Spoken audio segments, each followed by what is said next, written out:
really appreciate the campaign contribution conversation, because it's a catch-22 in two different ways, right? Is in one sense, you can raise a lot of money through individual donors, and you have less, dollar per donor number where you might collect a ton of money. And then on the other side, you have the Nikki Haley approach, right? Where you're collecting lots of money from less individuals, but it's still the game that's afoot, right? There's there's no limit on how much money you can spend in a campaign, and people can donate money for any reason, and there's really not a whole lot of accountability after the fact anyway, right? So, in that fundraising piece, how do you see yourself campaigning over the next 4 to 6 months? Like where is it that your focus is in, and maybe I just always run into this where voters are like, well, who's winning in the polls? Because they want to vote for somebody they think is actually going to win, right? They want to vote for the guy that doesn't win, or the gal that doesn't win. Yeah. So where do you see your strategy and trying to get to the voters and get to the people that are voting? Yeah, literal boots on the ground. Yeah. We did 6 events in the last 10 days, I believe it was. Yeah. Being in homes,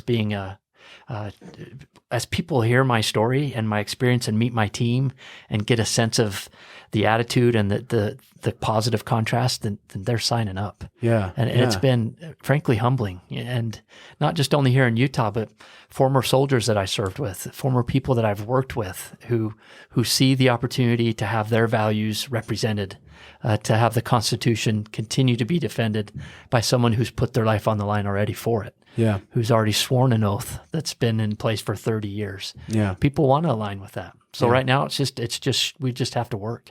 So you're calling, this is a call to support call to us, action. Yes. Call to action. Go to our website. Yeah. Go to the website, reach out to you, figure out how you can be a delegate. I think is going to be a huge piece too, is especially in, I think that would be probably the biggest victory that you could take going into the election season, even though you're gaining signatures as well as winning that caucus. It seems like in Utah is the biggest way for you to have a fighting chance. Would you agree? Yeah. So just to clarify that, so we have the caucus March 5th. Delegates will get elected. Then the convention is the last weekend in April. And so between March 5th and April, we will be laser focused on delegates, making sure that they have an opportunity to vet me, to hear our story, and then to win at convention. That's our focus. In that convention, yeah. But as you mentioned, there is the signature gathering route, and I'm not running away from that. There'll be people that Celeste is not gathering signatures. Interesting. And she's going to come at me and say, well, he's going to tell you that your vote doesn't matter because he's going to get signatures anyway. Well, my response to that is that's just another good example of a lack of leadership, a lack of judgment. Because when I go into battle, you better expect and demand of me that I'm going to do everything possible legally to win for you, to represent you the best that I can. I'm not going to go into a battle and leave one of my best weapons at home. Yeah. And right now, the system, the Utah legal system, provides for convention pass and signature. And you better want me to be at that finish line, no matter how I get there legally. Yeah. And that's what I'm going to do. I'm not going to go in and with one arm tied behind my back. Yeah. I'm going to focus on the delegates. I want to win at the convention. That's our focus. Yeah. But I'm going to make sure that I win regardless, legally. What's your thought about the signature gathering thing? What, do you think that's an appropriate way to go about the election process? What is your thoughts on that? Well, it seemed to work for decades in Utah.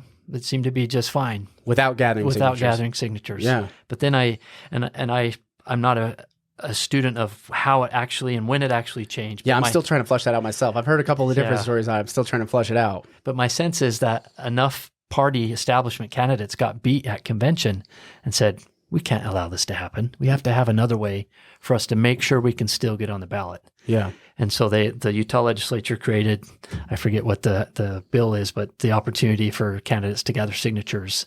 So I think that's one line of thinking, is that candidates who were getting beat didn't like that and wanted to make sure they had another path way to get there.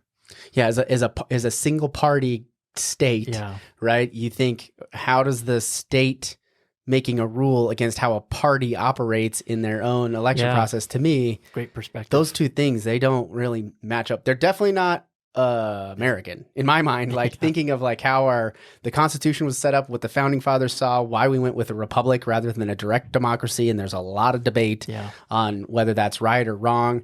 But even the foresight in my mind, thinking of a nation of, several 100 million people, right? With only 435 members of the House, we have 100 senators. Like, how do we funnel out, the people that are actually paying attention versus the mob, right? Yeah. Because the mob has this big voice that isn't always driven by self-interest, not by what's best for the nation, right? It's their self-interest. Echo chamber too. This echo chamber, yeah. And I think we're seeing that so strong now, where that mob rule and that direct democracy undermines itself just in its own right. So I think that thought process. So it's interesting to me that Utah, as a Republican state, as a conservative state, decided to go that route. And so for me, while it's not ideal, I like your opinion. Yeah. You're like, if this is a strategy, I'm gonna take the tools that I have, right? And that's how you win battles. That's how you win the seats, and you're smart and thoughtful about how you're going to go about it. Yeah, it's not something to run away from. It's not something to say, well, he doesn't think your vote counts. No, I think it really counts, and I want to make sure I'm there so it does count. Yeah. And so as a delegate, as a voter, you should demand of me that I exercise every legal means available so that I'm there for you. Yeah. And that I don't go into it half-baked. And so I'm excited for the state convention and I love, it's been awesome engaging delegates and listening and learning, because I'm excited to offer that live positive contrast between me and my opponent, and to allow people to truly vet and hear and touch and see the difference. And I'm confident, I'm hopeful that people will recognize that, and they'll come off of, I'm just comfortable and look for what's best. Yeah. I want to say that I'm a better interviewer than I actually am, but one of the thoughts I don't always see the opposing viewpoint. So maybe if you could take a second and say, as the opposition would say this about me, what would you say is something that might be pointed at as to why would we not vote for you, and maybe a response to that? Maybe could you play the I think it's straw man. Could you play like the devil's advocate? Devil's advocate. Yeah. In the military, we call that red teaming. Yeah, You're red team. Yeah. And that's always vital, because if you do not test or evaluate your plan without red teaming it, then you're going in blind to your weaknesses.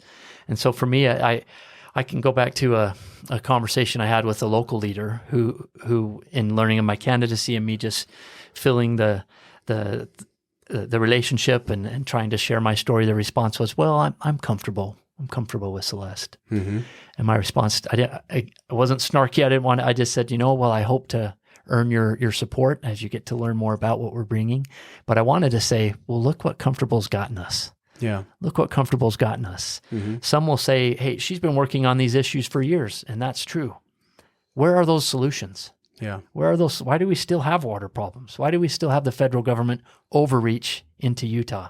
If she's been working on them for years, then where are those solutions? Yeah. I'm sure there are some, and I'm not smart enough yet to point to them individually, but I hear enough complaint as I'm interacting with delegates to recognize that there hasn't been sufficient solutions. Yeah. So for me, there's a difference between being an expert and a leader. You can have all the expertise in the world, but if you're already compromised, if people already aren't sure of you, and you've already been bulldozed and put in a corner irrelevant, then that expertise does none of us any good.